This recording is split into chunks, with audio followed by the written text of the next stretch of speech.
the previous order, morning business is now closed.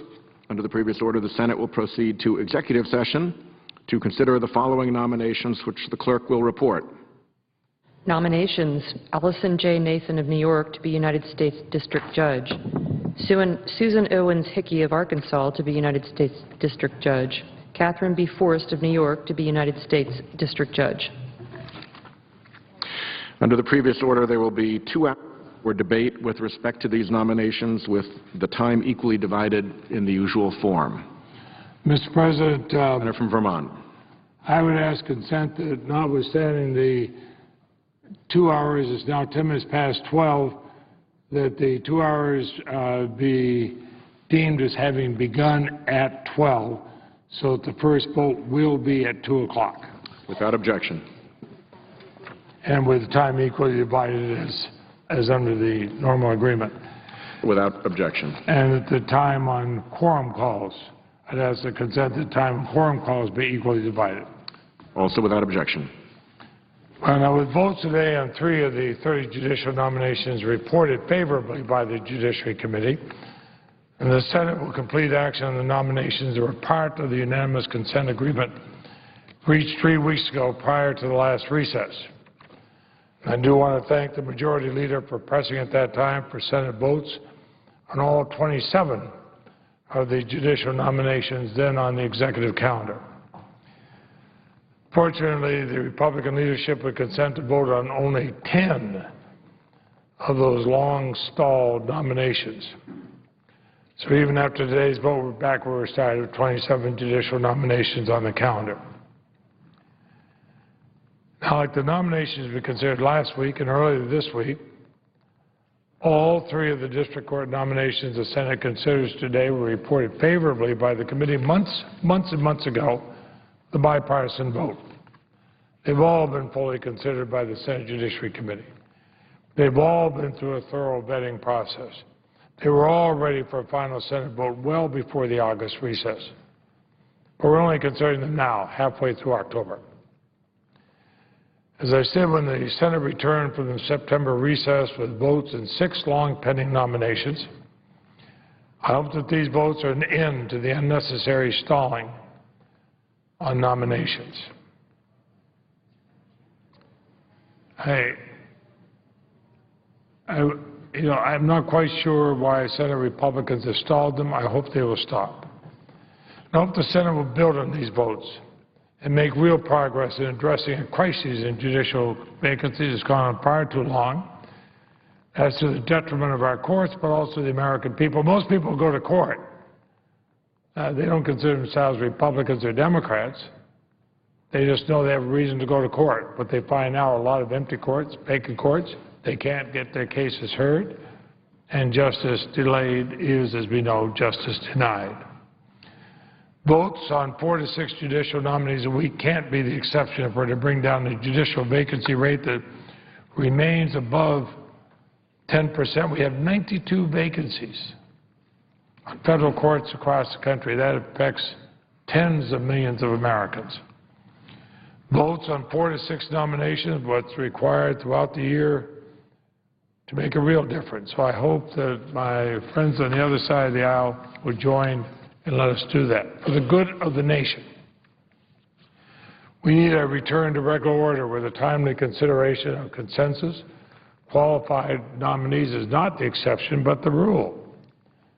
In fact, if we had a Republican agreement, we could vote today on all 30 of the nominations reported by this committee.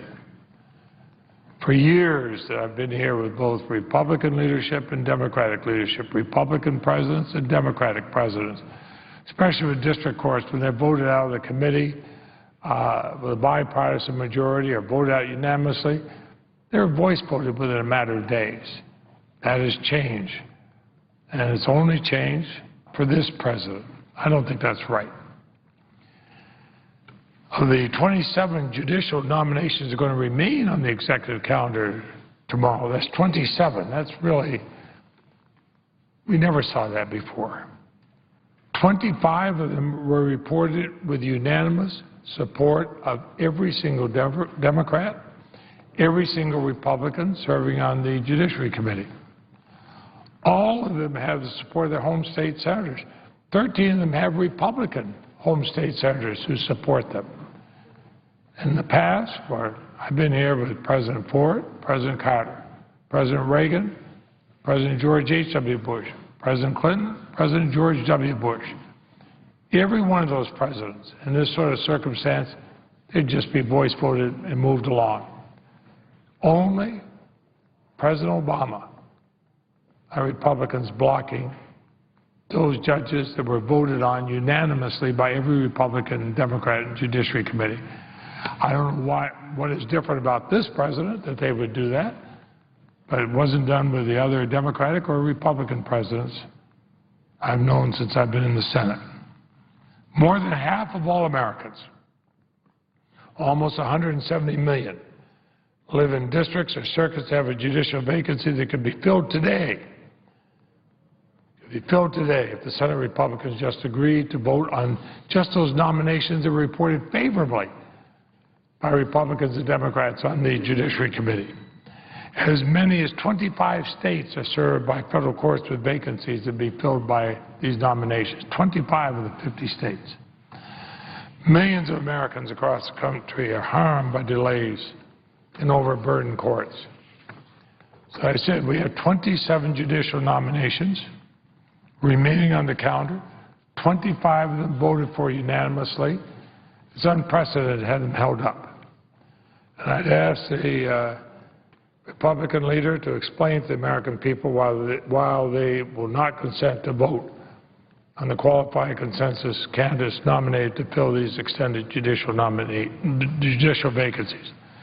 I would note that the ranking member of the committee, no, I just see he's on the floor now, the ranking member of the committee has worked with me to move these through committee. But moving them through committee, they have to go through the Senate. That's not in his control or mine, but I wish they would move because, as I said, I've been here since President Ford's time. We've never seen so many that were confirmed unanimously in the committee and still languish on the executive calendar. It's led to a damaging backlog in judicial nominees. And it also threatens to undermine the long-standing deference given to home state senators who know their nominees and the needs of their states the best. So I'm glad we're finally going to vote today on the nomination of Alison Nathan, the Southern District of New York, Susan Hickey, the Western District of Arkansas. But I would hope that we will not here raise the kind of selective and unfair questions about these qualifications of these two fine nominees, which were never raised by any of President Bush's nominees, even though some could almost mirror them in the qualifications. Alison Nathan is currently special counselor to the Solicitor General of New York, earned the Louis Lefkowitz Memorial Achievement Award for her work there last year. Previously had a successful career in private practice as a national law firm, as a professor at 2 New York law schools, Associate White House Counsel, and clerk for Supreme Court Justice John Paul Stevens and Judge Betty Fletcher of the Ninth Circuit. Has a strong support of both her home state senators. She's had her Senator Schumer praise her intellect, her accomplishments. Half of the Republicans on the Judiciary Committee joined all Democrats in voting for her. Now, some of the committee have raised concerns about her qualifications, setting her rating by a minority. The ABA Standing Committee on the Federal Judiciary is not qualified. I would, however, note that the majority rater is qualified. I also note that her ABA rating is equal to or better than the rating received by 33 of President Bush's confirmed judicial nominees, including one who had initial rating unanimously not qualified. They were supported by nearly every Republican senator and voted for them. There's no question we should confirm her. 27 former Supreme Court clerks have written to the Judiciary Committee in support of her qualifications, including clerks who had worked for some very, very conservative Republican justices. They write that although we hold a wide range of political and jurisprudential views, all of us believe that Ms. Nathan has the ability, character, and temperament to be an excellent federal district court judge. We recommend her for this position without hesitation, without reservation. And I support her nomination without reservation. I hope senators from both sides will. The Senate will also vote to confirm the nomination of Judge Susan Hickey to the Western District of Arkansas. She has the bipartisan support of her home state senators, Democratic Senator Mark Pryor and Republican Senator John Boozman, both of whom praised her qualifications introducing her to the committee. And a majority of Republicans joined every Democratic senator on the Judiciary Committee in voting to report her nomination. Yet, because she spent a significant part of her career as a law clerk and took a hiatus from law practice while on family leave, some have questioned whether she's qualified to serve. In my view, and the view of our home state senators, one Democratic, one Republican, these concerns are misplaced. I'm not going to penalize somebody who takes family leave to help raise a family. So I hope she's going to be confirmed with bipartisan support, and I hope in the weeks ahead we can consider more of the 27 judicial nominees, 25 of whom went through unanimously. In the next year, we need to confirm nearly 100 more of President Obama's Circuit District Court nominations to bring vacancies down and match the 205 confirmed during President Bush's first term. I note that 100 of those were confirmed during the 17 months that I served as chair in President Bush's first term. So let's do that for the 170 million Americans who now see vacancies, 170 million Americans who now have vacancies in their courts. Again, I apologize for my voice. I thank the ranking member for his help, and I yield the floor. I would ask, however, that unanimous consent the President of the Senate be authorized to appoint a committee in the part of the Senate to join with the Light Committee in the part of the House of Representatives to escort His Excellency Lee Myung-bak, President of the Republic of Korea, into the House chamber for the joint meeting. Myung-bak, I apologize, and to the House chamber for the joint meeting at 4 p.m. Thursday, October 13, 2011. Objection. And I yield to the Senator from Iowa. The distinguished senator from Iowa is recognized. Thank you, Mr. President. Today, we continue our cooperation with the majority as we vote on 3 more judicial nominees. With a confirmation earlier this week and 6 judicial confirmations last week, I want to note the progress that we've made. After today's vote, we will have confirmed 68% of President Obama's judicial nominees submitted during his presidency. We remain ahead of the pace set forth in the 108th Congress.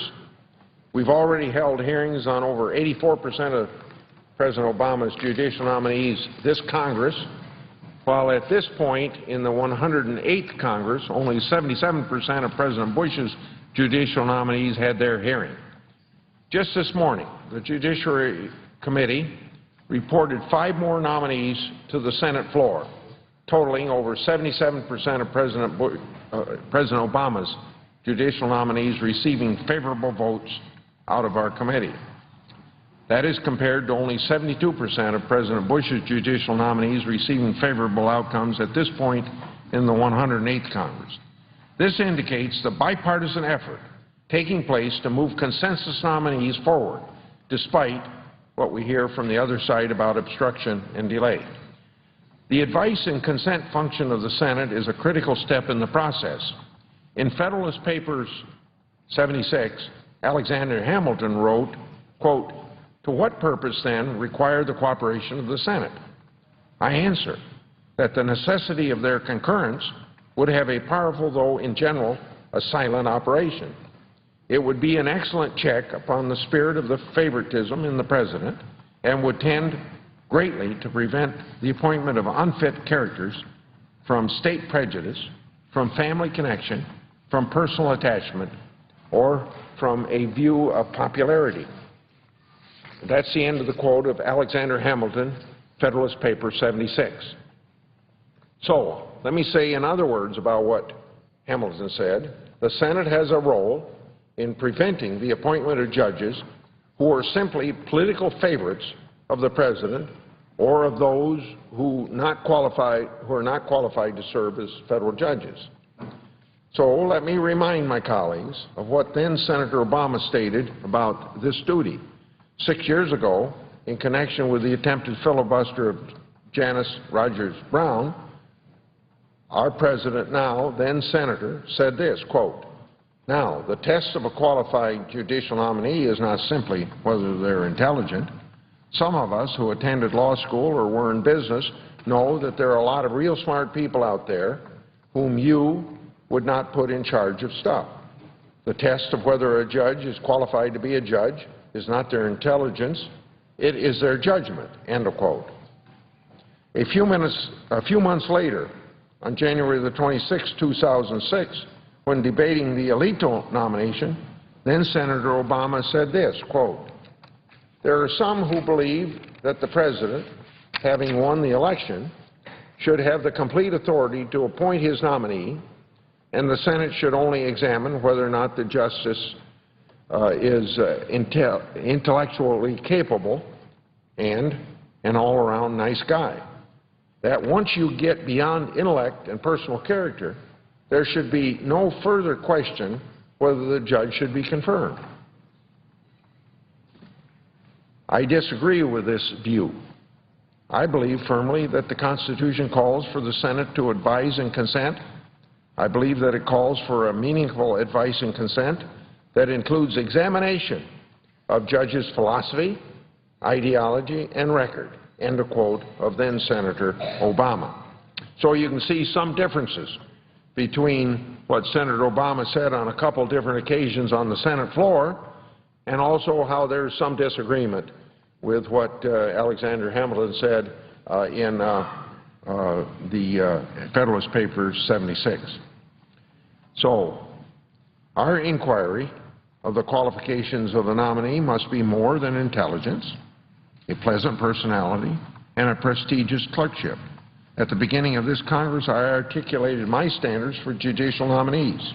I want to ensure that the men and women who are appointed to a lifetime position in the federal judiciary are qualified to serve. Factors I consider important include intellectual ability, respect for the Constitution, fidelity to the law, personal integrity, appropriate judicial judgment, and professional competence. In applying these standards, I have demonstrated good faith in ensuring fair consideration of judicial nominees. I have worked with the majority to confirm consensus nominees.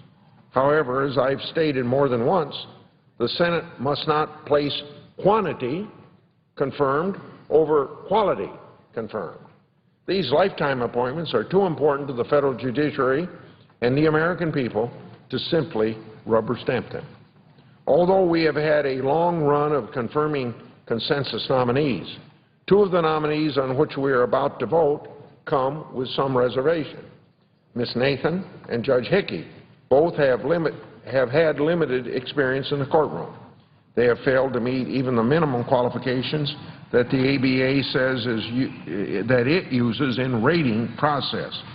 The standing committees of the ABA's guidelines provide, quote, "A prospective nominee to the federal bench ordinarily should have at least 12 years' experience in the practice of law," end of quote. But they go on to further state, quote, "Substantial courtroom and trial experience as a lawyer or trial judge are important," end of ABA quote. I want to emphasize that the American Bar Association 12-year standard is not an absolute. However, it is a benchmark that we can use to evaluate the experiences of various nominees. As I have said in the past, being appointed to a federal district judge should be a capstone of an illustrious career. Federal judges should have significant courtroom and trial experience as a litigator or a judge. I would note that last week at our hearing, Justice Scalia expressed concern about the decline in the quality of federal judges. With regard to the two non-consensus nominations before us today, I voted to advance them out of the Judiciary Committee so that the full Senate could evaluate their qualifications. However, both of these nominees received votes in opposition in our committee. After they were reported, we had our second opportunity to examine their records, and unfortunately, I am unable to support them on the floor. I am, however, pleased to support the nomination of Katherine M. Forrest to be United States District Judge for the Southern District, New York. In Ms. Nathan's case, she graduated from law school only 11 years ago and has been admitted to the practice of law for only 8 years. Her questionnaire states she served as associate counsel on approximately 6 trial court litigation matters. Most of the significant litigation she lists is from her current position in the New York Solicitor General's office.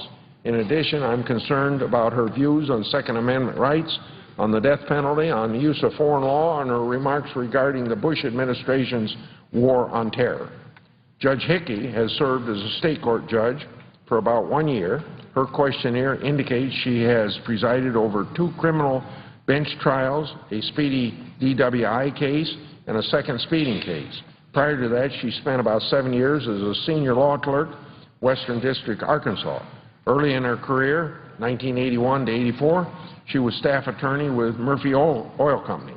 Altogether, I am not sure that we can get to 12 years of legal judicial experience, a minimum that the American Bar Association committee says a nominee to the courts should have. Furthermore, Judge Hickey has no litigation experience. She has tried no cases. I want to be very clear here. I'm not denigrating the career choices of these nominees, nor am I arguing that the experience they have is unrelated to service as a federal judge. What I am saying is that they do not have enough experience, and this is not the place for on-the-job training. I'll insert a full statement into the record, and I suggest the absence of a quorum. The clerk will call the roll. Mr. Akaka.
consent, the quorum call be suspended. Without objection, it shall be. Consent to speak as if in morning business. Without objection. Mr. President, my Republican colleagues have frequently come to the Senate floor to criticize President Obama for his handling of terrorism cases. They have argued regularly and consistently that terrorism suspects should never be interrogated by the FBI and should not be prosecuted in America's criminal courts. But instead, they argue, they should only be held in military detention and prosecuted in military commissions. Today, I've noticed no one on the Republican side has come to the Senate floor to make those arguments. Why not? It may be because yesterday, Umar Farouk Abdul-Muttalib pled guilty in federal court to trying to explode a bomb in his underwear on a flight to Detroit on Christmas Day 2009. Mr. Abdul-Muttalib, who will be sentenced in January, is expected to serve a life sentence. I want to commend the men and women at the Justice Department and the FBI for their work on this case. America is a safer country today thanks to them. My colleagues on the other side were very critical of the FBI's decision to give Miranda warnings to Abdul-Muttalib. Let me quote from Senator McConnell, the minority leader, what he said on the floor of the Senate, and I quote, "He was given a 50-minute interrogation," referring to Abdul-Muttalib. And the senator went on to say, "Probably Larry King has interrogated people longer and better than that," after which he was assigned a lawyer who told him to shut up. End of quote from Senator McConnell. An interesting statement, but here are the facts. Experienced counterterrorism agents from the FBI interrogated Abdul-Muttalib when he arrived in Detroit. According to the Justice Department, during the initial interrogation, the FBI, quote, "obtained intelligence that proved useful in the fight against al-Qaeda," end of quote. After this initial interrogation, Abdul-Muttalib refused to cooperate further with the FBI. Only then, after Muttalib stopped talking, did the FBI give him a Miranda warning. What the FBI did in this case was nothing new. During the Bush administration, the FBI consistently gave Miranda warnings to terrorists detained in the United States. Here's what Attorney General Holder said, and I quote, "Across many administrations, both before and after 9/11, the consistent, well-known, lawful, and public stated policy of the FBI has been to provide Miranda warnings prior to any custodial interrogation conducted inside the United States," end of quote. In fact, Mr. President, under the Bush administration, they adopted new policies for the FBI that say, quote, "Within the United States, Miranda warnings are required to be given for custodial interrogations," end of quote. Let's take one example from the Bush administration. Richard Reed, known as the shoe bomber. Reed tried to detonate an explosive in his shoe on a flight from Paris to Miami in December of 2001. It's very similar to the attempted attack by Abdul-Muttalib, another foreign terrorist, who also tried to detonate a bomb on a plane. So how does the Bush administration's handling of the shoe bomber compare with the Obama administration's handling of the underwear bomber? The Bush administration detained and charged Richard Reed as a criminal. They gave Reed a Miranda warning within 5 minutes of being removed from the airplane, and they reminded him of his Miranda rights 4 times within the first 48 hours he was detained. Later, Abdul-Muttalib began talking again to FBI interrogators and providing valuable intelligence. FBI Director Robert Mueller, of whom I have the highest respect, described it this way, and I quote, "Over a period of time, we have been successful in obtaining intelligence not just on day 1, but on day 2, 3, 4, and 5 down the road." Now, how did that happen? How did the FBI get even more information from this suspect after they gave the Miranda warning? The Obama administration convinced Abdul-Muttalib's family to come to the United States, and his family persuaded him to start talking to the FBI. Now, that's a very different approach than we've heard in previous administrations. Sometimes when a detainee refused to talk in the Bush administration, in some isolated cases, there were extreme techniques used to try to get information from him, such as waterboarding. But real life isn't the TV show 24. On TV, when Jack Bauer tortures somebody, the suspect immediately admits everything he knows. Here's what we learned during the previous administration. In real life, when people are tortured, they'll lie. They'll lie and say anything to make the pain stop. Oftentimes, they provide false information, not valuable intelligence.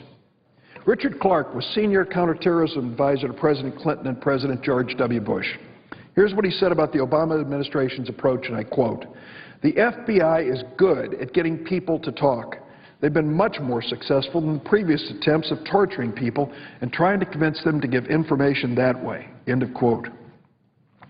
Many of my colleagues on the other side of the aisle argued that Abdul Muttalib should have been held in military detention as an enemy combatant. But terrorists arrested in the United States have always been held under our criminal laws. Here's what Attorney General Holder said, and I quote, "Since the September 11, 2001 attacks, the practice of the U.S. government, followed by prior and current administrations without a single exception, has been to arrest and detain under federal criminal law all terrorist suspects who were apprehended inside the United States." End of quote. Many of my Republican colleagues also argue that terrorists like Umar Abdul Muttalib should be tried in military commissions because federal courts are not well suited, they say, to prosecuting terrorists. That argument is simply wrong. Look at the facts.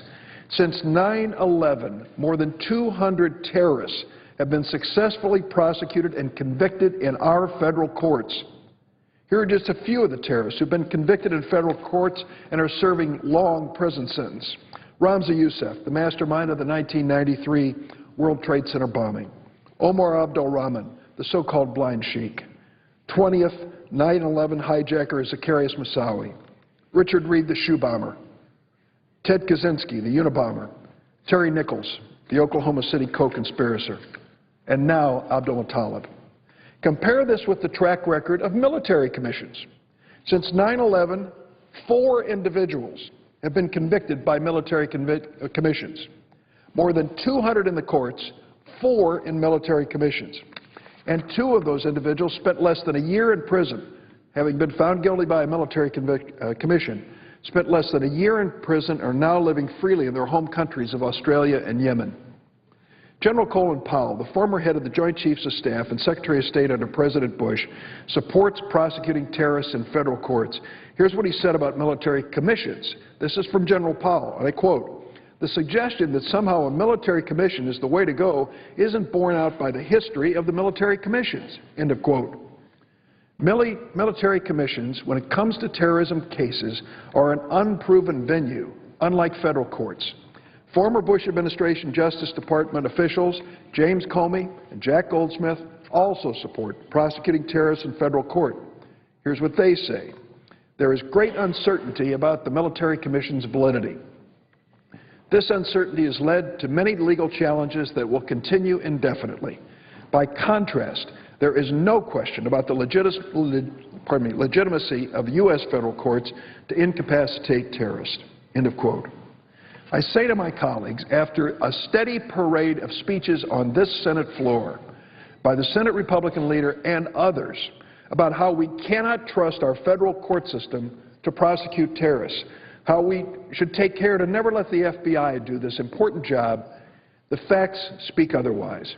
In Detroit, in the federal court, we should give credit where it's due. The FBI did its job. Our courts did their job. The Department of Justice prosecutors did their job. Abdul Muttalib pled guilty. He pled guilty because the evidence was overwhelmingly against him. He was convicted openly in the courts of America, which is an important message to send to the rest of the world, and he will pay a heavy price, a life sentence, for his terrible attempt to down an aircraft in the United States. That prosecution and that confession were obtained in our court system. To argue that military commissions are the only way to go, and using the FBI and Department of Justice and our Article III courts as a venue for terrorism is wrong, is not proven by the facts, the evidence, or the most recent information coming forward. I would hope that some of my colleagues who are now holding up the defense authorization bill on this issue will at least be hesitant to argue their case now that the Abdul-Muttalib prosecution has been successfully completed. Over 200 terrorists successfully prosecuted in America's courts. My message to them, and I think the message of America to every president, is you use the court, you use the agency you think will be most effective in protecting America. Congress should not tie the hands of any president when it comes to this important prosecution. And this success that we've seen in Detroit is evidence that if we give to a president, whether it's a Republican or Democratic president, the tools to prosecute those accused of terrorism, they can use them wisely, sometimes in military commissions, but more often in our court system, an open system that says to the world, we can bring the suspected terrorists to justice and do it in a fashion consistent with American values. I hope all of my colleagues, Democrats and Republicans, will join me in commending the Justice Department and the FBI for their success in bringing Abdul-Muttalib to justice. And I sincerely hope this case will cause some members of the body to reconsider their opposition to handling terrorism in the criminal justice system. Mr. President, I yield the floor and suggest the absence of quorum. Clerk will call the roll. Mr. Conklin.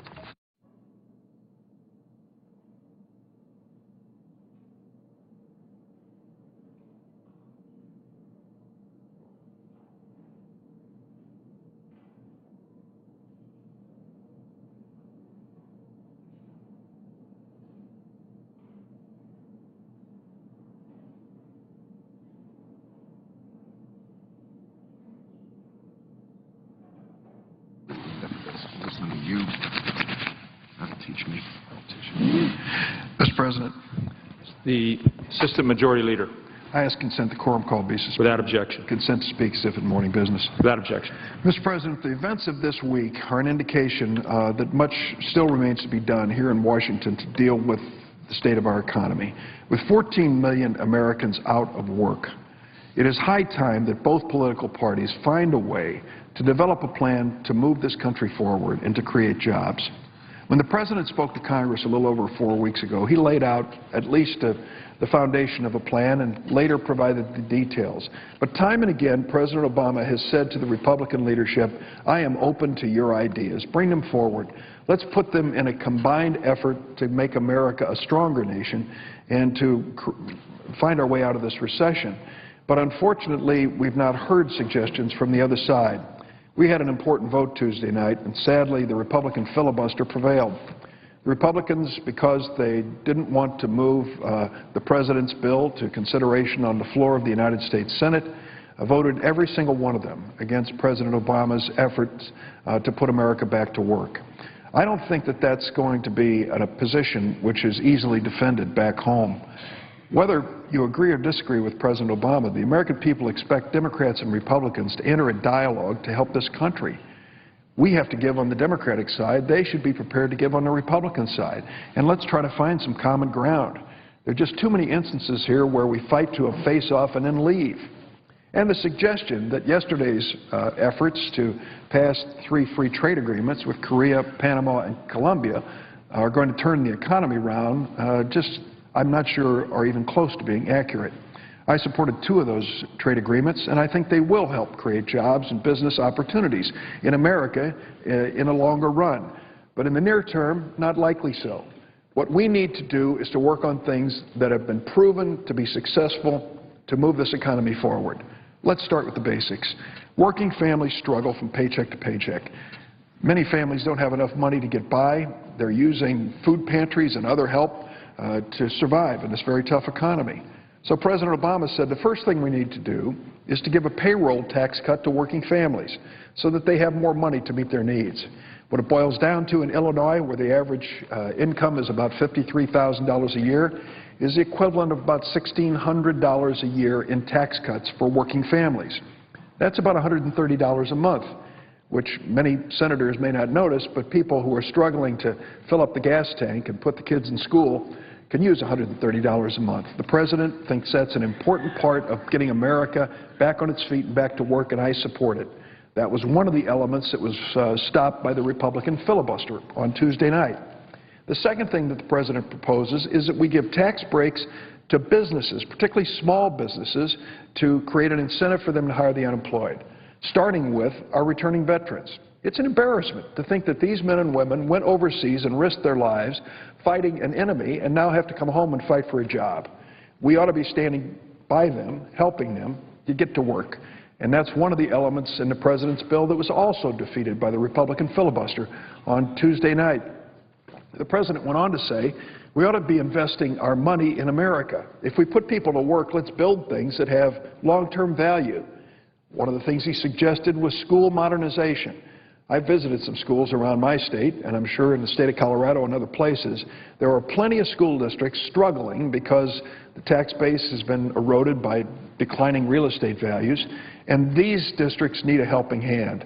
When I went to Martin Grove and visited a middle school there, great teachers doing the best they can in classrooms where the ceiling tiles are falling from the ceiling and where the boiler room should be labeled an antique shop because it's a 50 or 60-year-old operation that is kept together with $150,000 of repair each year. We ought to be buying new equipment and installing it here in America in our schools so that they can serve us for many years to come. The same thing holds true on investing in our infrastructure, whether it's highways, bridges, airports.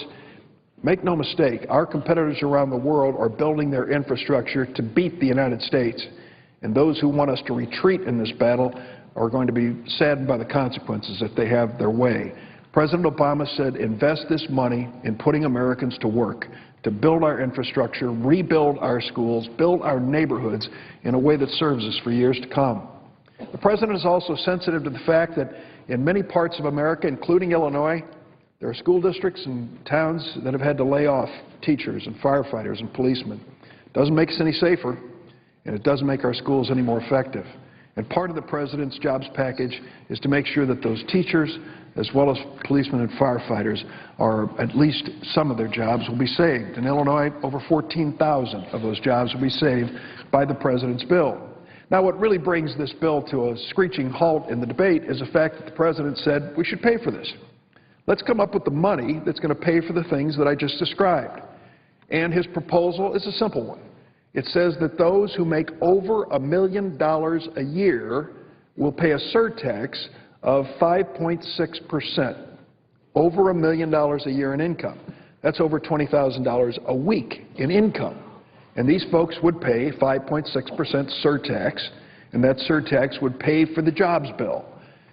If the jobs bill worked, and I believe it will, I can guarantee you that a thriving American economy is going to be to the benefit of those same wealthy people. So asking them to sacrifice a little in this surtax is not too much to ask.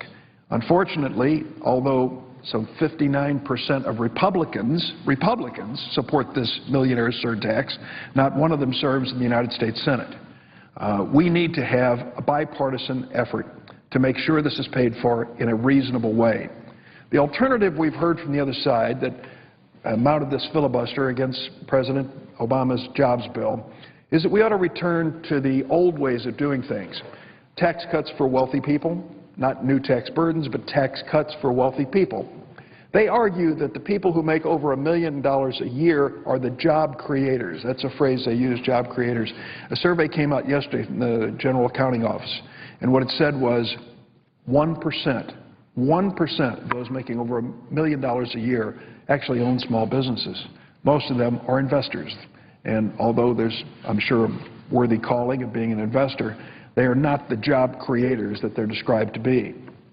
So I would say to my friends on the other side of the aisle, this notion of protecting those making over $1 million a year at the expense of a jobs program to move America forwards is backwards. We have got to come together. And I hope we can start as early as next week. We have got to find provisions in this jobs bill we can agree on. I hope that the Republicans would agree that we should modernize our schools and build our own infrastructure in this country. I hope that they agree that we shouldn't shortchange our schools and our communities when they need teachers and policemen and firefighters. I hope that they would agree that it's a national priority to put our returning veterans to work. I certainly think that should be a bipartisan issue. But the filibuster this week that stopped the President's jobs bill has really stopped the discussion. The trade bills yesterday won't make up the difference. We have to focus on putting Americans to work with good-paying jobs right here in our nation. A new consumer demand for goods and services which will help businesses at every single level. The President has put his proposal forward, has challenged our friends on the other side of the aisle to step up and put their proposals forward. My suspicion is that most people in America would be delighted to see a breakthrough in Washington, D.C., where Democrats and Republicans actually sit down at the same table and try to work out a plan to put America back to work. We can do this. In order to do it, we have to give on both sides, and we have to forget about the election that's going to occur in November of 2012 and focus on the state of America's economy right now in October of 2011. If we put aside the campaign considerations and focus on the economy, I think we can get a lot done. I trust that there are some on the other side of the aisle who feel the same way. I hope they will break from their leadership on this filibuster and join us in this effort. And, Mr. President, before I yield the floor, I have 6 unanimous consent requests for committees to meet during today's session of the Senate with the approval of majority and minority leaders, and I ask unanimous consent these requests be agreed to and printed in the record. Is there objection? Without objection. I yield the floor and suggest the absence of quorum. Clerk will call the roll. Mr. Akaka.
Senator from Alabama.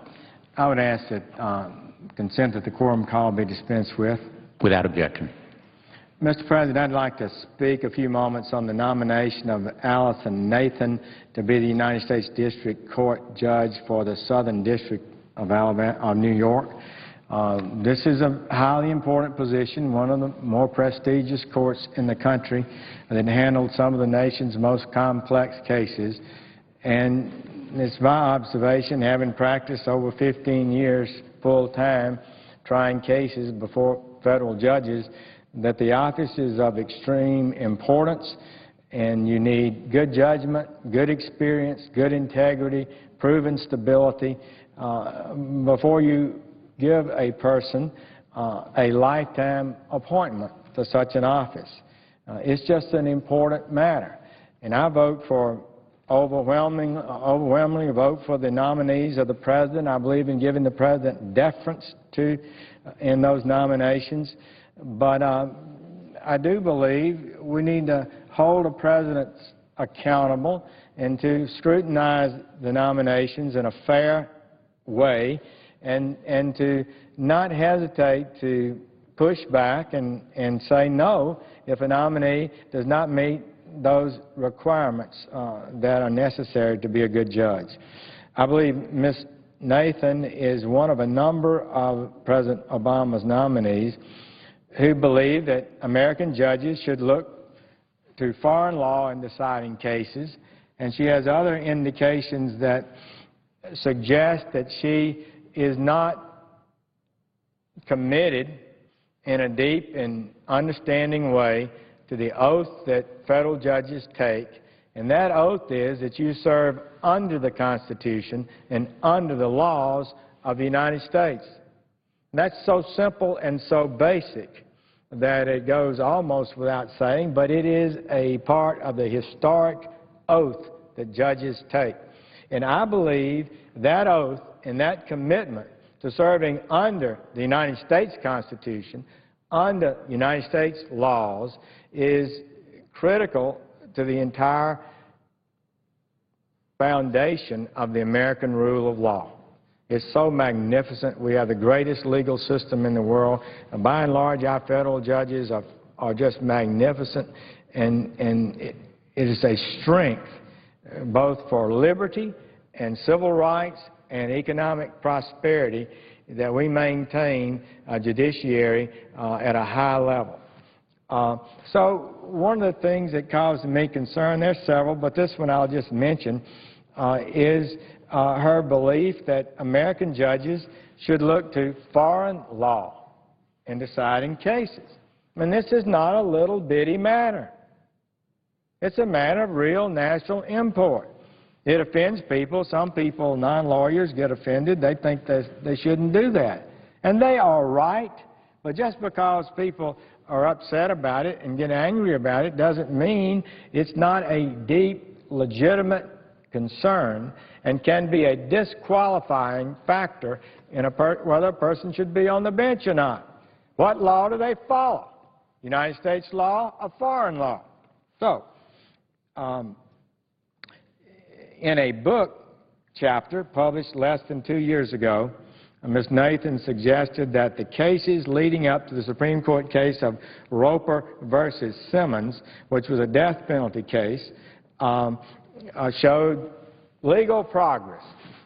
In Roper, the court held that it is unconstitutional to impose a death penalty even for the most heinous crime if the defendant is under the age of 18 years. Now, as a matter of policy, I'm not sure we should be executing people under 18, although a lot of people think that certain crimes are so bad that they ought to be executed. We can disagree. That's a political decision. The question is, does the Constitution prohibit that? I suggest it does not. But if it does, it ought to be interpreted in light of its own words and the laws of the United States, but the own constitutional, the own import of the Constitution of the United States. Ms. Nathan seemed to commend the decision, however, on a different basis in her book, she commended it for, quote, elaborating upon relevant international and foreign law sources and defending the relevance of the court's consideration of those sources, close quote. When describing Justice Kennedy's change of opinion on the issue, he reversed himself. She said it was, quote, a change that can be attributed to the international human rights advocacy and scholarship that has taken place outside the courtroom walls, close quote. She also praised the Roper attorneys for their, quote, strategic and savvy reference to international norms in litigating the case, and she asserted that the strategy's, quote, effectiveness holds promise and lessons for the future advancement of international law. Well,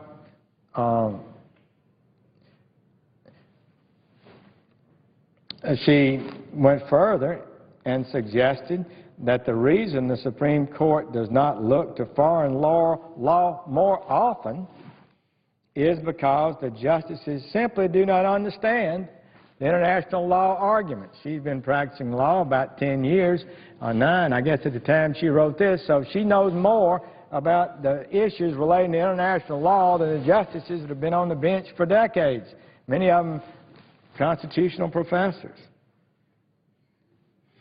Rather than demonstrating a knowledge that the judge must serve under United States Constitution and U.S. law, she, and recognizing that that has no place in deciding what our Constitution means, she stated, quote, as these trends in international law continue, surely the court will increase its understanding and internationalization of international human rights law arguments, close quote. And then she concluded in this book, quote, the presence of the Chinese official delegation at the Supreme Court on the day of the Roper arguments wonderfully symbolized the rich dialogue between international and constitutional norms.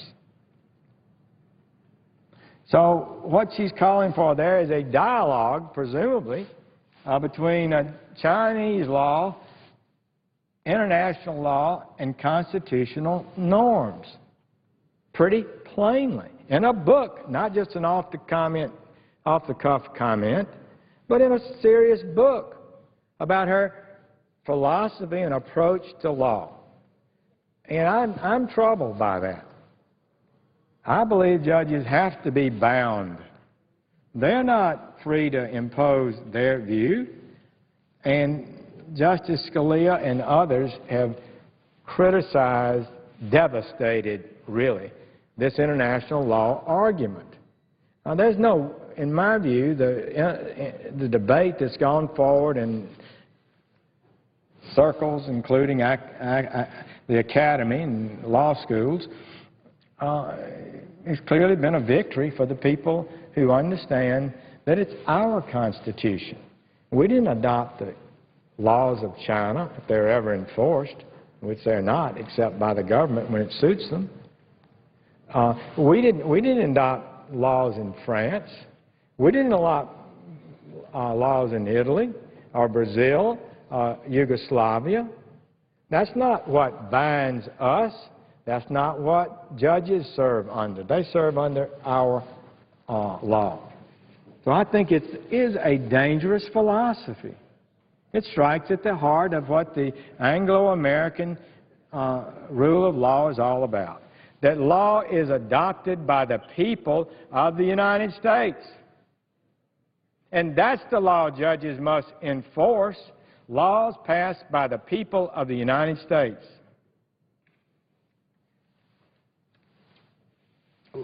Reliance on foreign law, I believe, has been shown to be nothing more than a tool that activist judges who seek to reach outcomes they desire utilize. It's just a way to get out from under the meaning of U.S. law. Else, why do you cite it? If they cannot find a basis for their decisions in American law and legal tradition, they just look to the laws and norms of foreign countries to justify their condition. As Justice Scalia aptly described it, and he's hammered this theory, courts employing foreign law, including his own court, the U.S. Supreme Court, are merely, quote, looking over the heads of the crowd to pick out their friends. What does he mean by that? He means the law, the foundation principles of deciding cases. If you don't like what you find here in the United States, you look out over their heads and you find somebody in Italy or Spain or China or wherever, and you say, well, we need to interpret our law in light of what they do in Germany. How bogus is that as an intellectual legal argument? Judges who engage in this type of activism violate their judicial oath, I believe. The oath is to serve under our Constitution and our laws.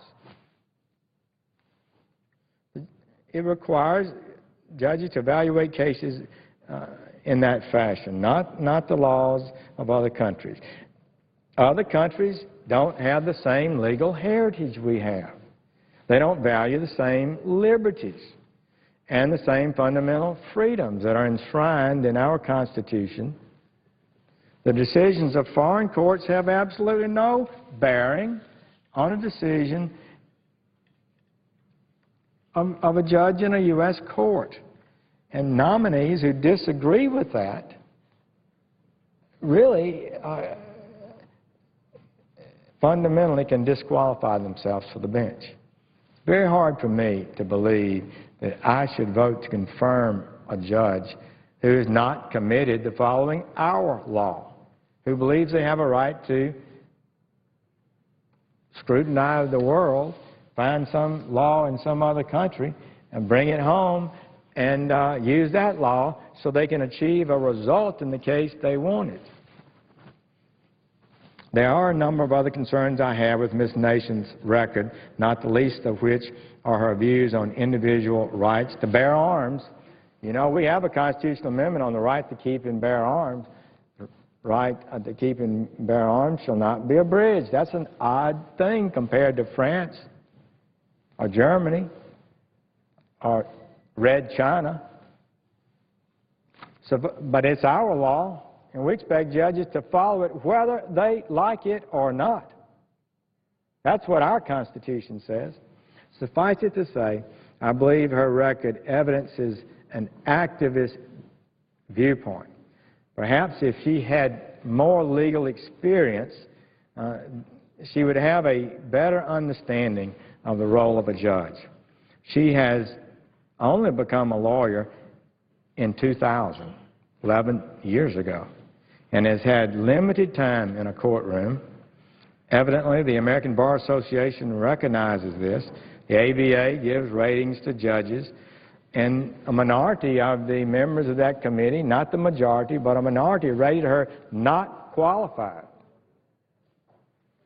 And frankly, they're a pretty liberal group, so I don't know that it's so much her view on some of these issues, but it probably is more to an actual evaluation of the kind of experience and background she brings as to whether or not she would be qualified to sit on an important federal district court bench in New York,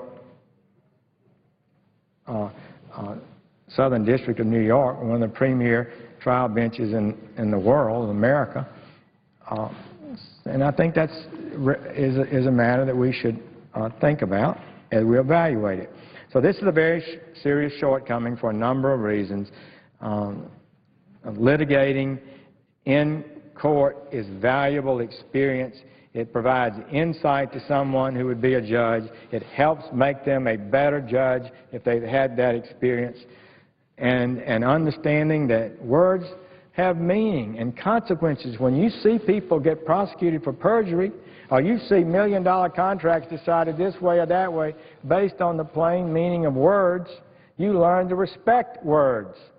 Some of these people out of law schools with their activist philosophy seem to think a judge has a right to allow their empathy and their feelings to intervene and to decide cases based on something other than the words of the contract or the words of the Constitution. It's an unhealthy threat to American law. Indeed, it's what President Obama has said a number of times. He believes judges should allow their empathy to help them decide cases. What is empathy? Their personal views. Who do you have empathy for? Depends on who you like before you come on the bench. And so you're deciding cases based on factors other than the objective facts of a case. And I believe the practice of law is a real legal testing ground in which persons can prove their judgment integrity over time. It also provides a maturing experience where one learns the import of decisions and how cases turn out and how it impacts their clients. Finally, I would note,